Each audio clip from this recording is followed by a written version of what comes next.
তত্ত্বাবধায়ক সরকারের প্রধান উপদেষ্টা ডক্টর ইউনূস সাহেবের কাছে আহ্বান জানাচ্ছি, কোরআন নিয়ে, ইসলাম নিয়ে, ইসলামের কোন কথা নিয়ে যারা কটাক্ষ করবে, দ্রুত প্রশাসন দিয়ে তাদেরকে গ্রেফতার করে আইনের আওতায় এনে সর্বোচ্চ শাস্তি তাদেরকে দিতে হবে।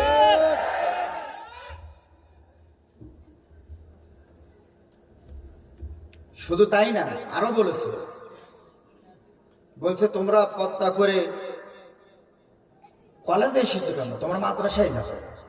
তার মানে বুঝতে চেয়েছে যে কলেজে যারা পড়ে, ভার্সিটির যারা পড়ে, এরা কেউ পর্দা করতে পারবে না। এই জন্যই তো এরা ইসলামের বিরোধিতা করে। আল্লামা সাইদি রহমাতুল্লাহ আলাইহি তিনি বলেছেন, ওরা ইসলাম চায় না, ইসলামী শাসন এই জন্যই চায় না কারণ ইসলাম যদি কায়েম হয়ে যায় তাহলে ওরা ঢক ঢক করে বোতল ফেলতে পারবে না। কি কথা বলেন? ঠিক। এই জন্যই তো ওরা ইসলামের বিরোধিতা করে। আল্লাহ পাক রব্বুল আলামিন আমাদের সকলের কোরআনের জন্য, ইসলামের জন্য কবুল করুক। সবাই বলেন আমিন। একটু দুরূদ শরীফ পড়েন। আল্লাহুম্মা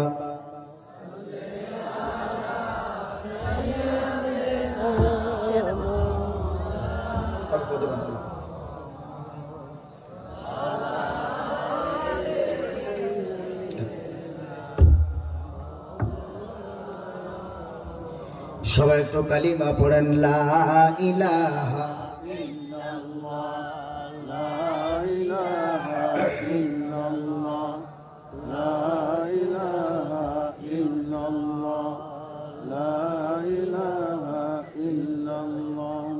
আরো জোরে পড়েন। লা ইলাহা ইল্লাল্লাহ, লা ইলাহা ইল্লাল্লাহ, লা ইলাহা ইল্লাল্লাহ, লা ইলাহা ইল্লাল্লাহ, লা ইলাহা ইল্লাল্লাহ।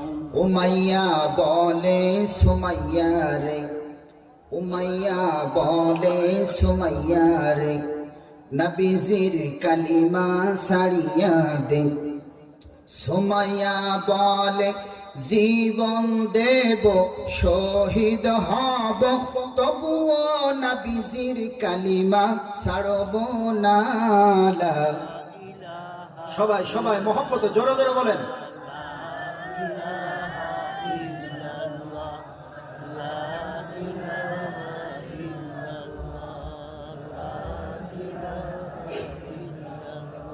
লা ইলাহা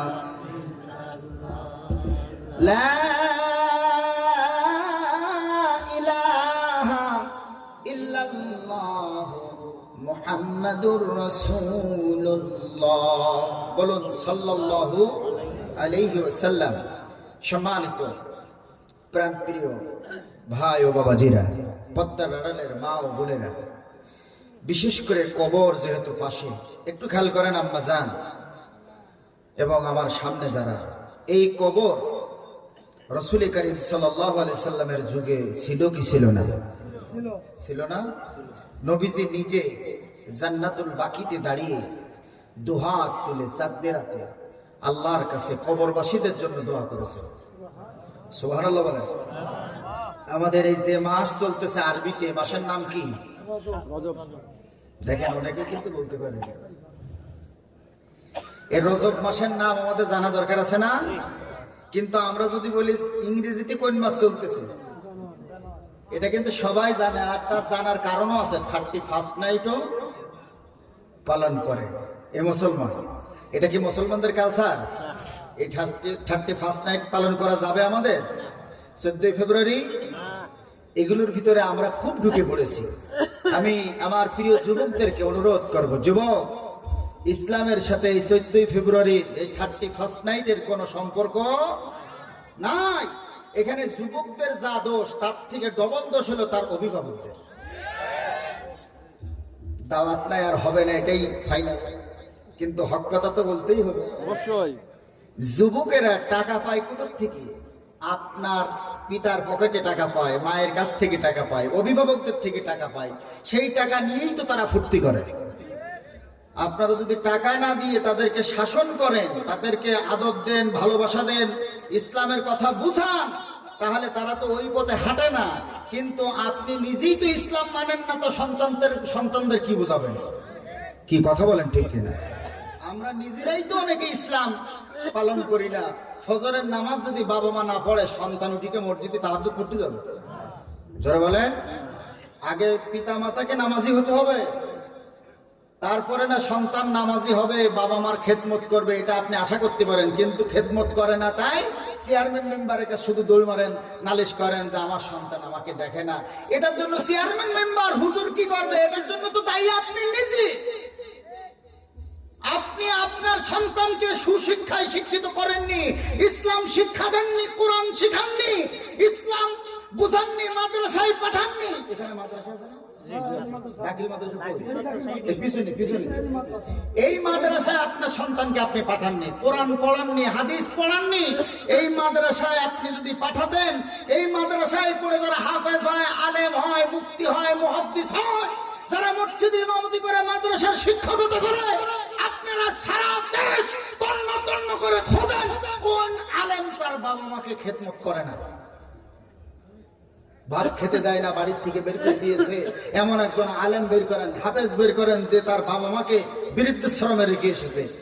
তবে যদি কেউ এরকম থেকেই থাকে, তাহলে বুঝতে হবে সেটা আলেম নয়, আলেম নামের কলঙ্ক। হাফেজ নয়, হাফেজ নামের কলঙ্ক।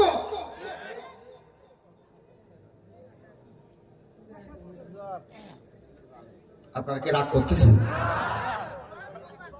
আমার পর যদি রাগ করেন, আমি মুসাফির, সহজেই মোনাজাত করি। আর আমি শত শত মাইল রাস্তা অতিক্রম করে আসছি, ক্লান্ত তো আমার হওয়ার কথা, আর আপনারা তো পাশের থেকেই উঠে আসছে। এই মহেশপুরের গ্রামের মানুষ কারা কারা আছেন একটু হাত তোলেন তো দেখি। আলহামদুলিল্লাহ, হাত নামান, হাত নামান। এই মহেশপুর গ্রামের বাহিরে কারা আছেন একটু হাত তোলেন। মারহাবা, মারহাবা, হাত নামান, হাত নামান। আল্লাহ তাআলা আমাদের সকলকে কবুল করুক, বলেন আমিন।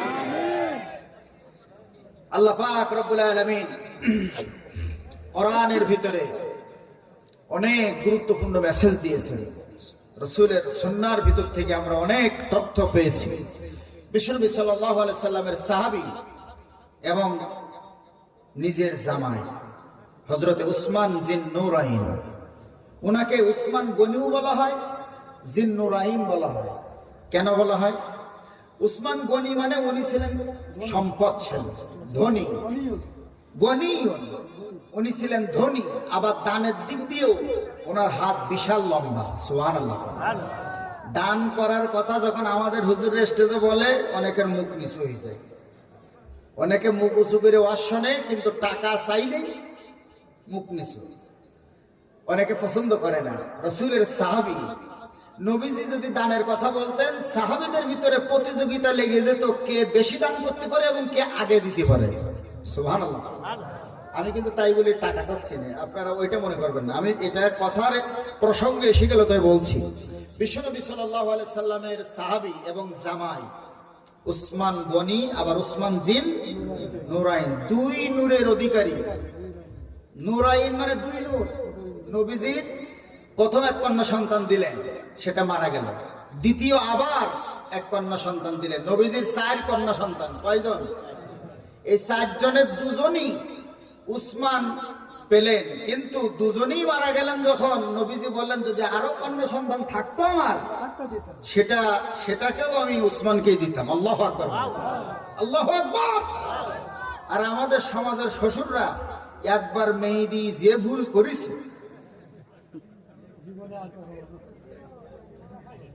যাক ও ব্যাখ্যায় আমি যাচ্ছি না, আপনাদেরকে কোনো কষ্ট দিয়ে আমি ওয়াজ করতে চাই না। তবে আমাদের চরিত্র সংশোধন করা দরকার। কথা বলেন ঠিক কিনা? নবীজি তার জামার পরে কিরকম সন্তুষ্ট থাকলে